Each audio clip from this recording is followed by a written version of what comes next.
நீதிமொழிகள் அதிகாரம் 29 வசனம் 1. அடிக்கடி கடிந்து கொள்ளப்பட்டும் தன் பிடரியை கடினப்படுத்துகிறவன் சகாயமின்றி சடுதியில் நாசமடைவான். அன்பான தேவ பிள்ளைகளே, நாம் தவறு செய்யும்போது வேதம், பரிசுத்த ஆவி, போதகங்கள், மனசாட்சி, முதியவர்கள், அதிகாரிகள் மற்றும் சூழ்நிலைகள் உட்பட பல வழிகளில் தேவன் நம்மை கடிந்து கொள்கிறார். ஆனால் நாம் அவருடைய கடிந்து கொள்ளுதலை எல்லாம் முற்றிலுமாக நிராகரிக்கிறோம் அல்லது அவற்றை கேட்டு எந்த மாற்றமும் செய்யாமல் இருக்கிறோம். இது நம்முடைய இருதயங்களை கடினப்படுத்தி நம்மை கலகக்காரர்களாக மாற்றுகிறது.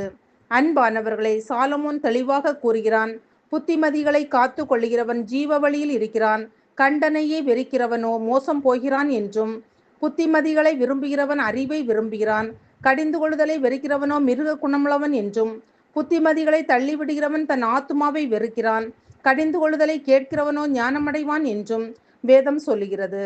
நாம் புத்திமதிகளை தள்ளிவிட்டால் மோசம் போகிறோம், மூடர்கள் ஆகிறோம், நம் ஆத்துமாவை வெறுக்கிறோம். பிரியமானவர்களை, தாவீது நாத்தான் மூலம் தேவனின் வார்த்தைகளை கேட்டவுடன் அவன் பத்சேபாளுடன் தான் செய்த பாவங்களை மறைக்க முயற்சிக்காமல் நொறுங்குண்ட இருதயத்துடன் மனம் திரும்பினான். தாவீது தேவனிடமிருந்து இரக்கத்தை பெற்றபடியால் அவன் சாகாதபடிக்கு கர்த்தர் அவன் பாவம் நீங்க செய்தார். எனவே தாவீது கர்த்தரின் இருதயத்திற்கு ஏற்ற ஒரு மனுஷன் என்று அழைக்கப்படுகிறான். நம்முடைய கிறிஸ்தவ வாழ்விலும் நாம் பல சோதனைகளை எதிர்கொள்கிறோம். நம்முடைய ஆதி அன்பில் நாம் எப்போதும் நிலையாக இருக்க வேண்டும். நாம் எச்சரிக்கைகளை ஏற்றுக்கொள்ள வேண்டும். கடினமான இருதயம் நமக்கு இருக்கக்கூடாது. அன்பானவர்களே, நாம் ஒவ்வொருவரும் இந்த கேள்விகளை நம்மிடம் கேட்டுக்கொள்ள வேண்டும். நான் கடிந்து கொள்ளுதலையும் புத்திமதிகளையும் அசட்டை பண்ணுகிறேனா? நான் மனம் திரும்பாத எந்த ஒரு பாவத்திற்காகவாவது தேவன் தொடர்ந்து என்னை கண்டிக்கிறாரா? ஒரு எல்லைக்கு அப்பால் பாவத்தையும் கலகத்தையும் கர்த்தர் பொறுத்து கொள்ள மாட்டார். ஆனால் அவர் அன்பும் இரக்கமும் உள்ள தகப்பன். தம்முடைய பிள்ளைகள் எப்போதும் பொல்லாத வழிகளை விட்டு திரும்ப வேண்டும் என்றே அவர் விரும்புகிறார். ஜெபிப்போம். அன்பின் பரலோக பிதாவே, இந்த நாளுக்காகவும் இந்த சத்தத்தை கேட்கிற ஒவ்வொருவருக்காகவும் உமக்கு நன்றி அப்பா. நாங்கள் ஒவ்வொருவரும் தேவனுடைய வார்த்தையை படிக்கவும் தியானிக்கவும், எங்கள் ஜெபம் நிறைந்த வாழ்க்கை நாங்கள் சரியான பாதையிலிருந்து விலகிச் செல்லாமல் இருக்க வழிகாட்டவும், எங்கள் இருதயங்களை கடினப்படுத்தாமல் கடிந்து கொள்ளுதல்களுக்கு செவி சாய்ப்பதில் கவனமாக இருக்கவும், தேவனோடு எல்லாவற்றையும் சீர் செய்து கொள்வதற்கு நாங்கள் தொடர்ந்து அவருடைய வழிகாட்டுதலை நாடவும் தேவன் தாமே எங்களுக்கு கிருபை செய்வீராக. இயேசுவின் நாமத்தில் பிதாவே, ஆமீன். உமக்கு என் வாழ்க்கையை தவிர வேற எதை ஒப்பு கொடுப்பேனப்பா? ஒரு விஷயம் ஆண்டவரே, எங்கள் வாழ்க்கையை, எங்களுடைய ஜீவனை பாதபடியிலே படைக்கிறோம் சுவாமி.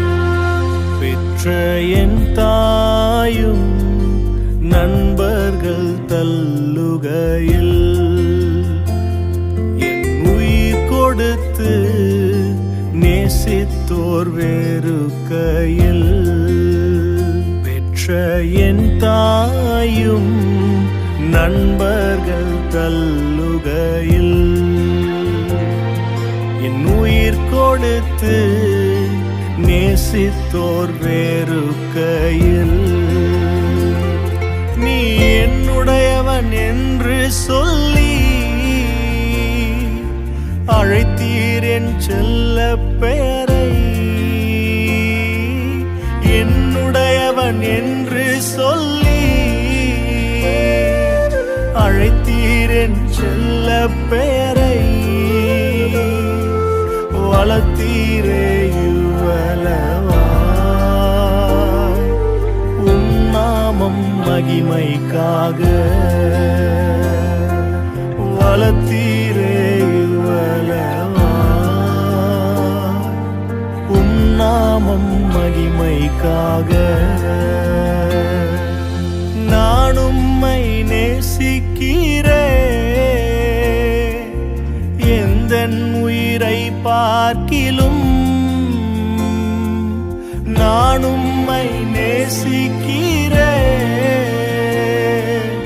எந்தன் உயிரை பார்க்கிலும்.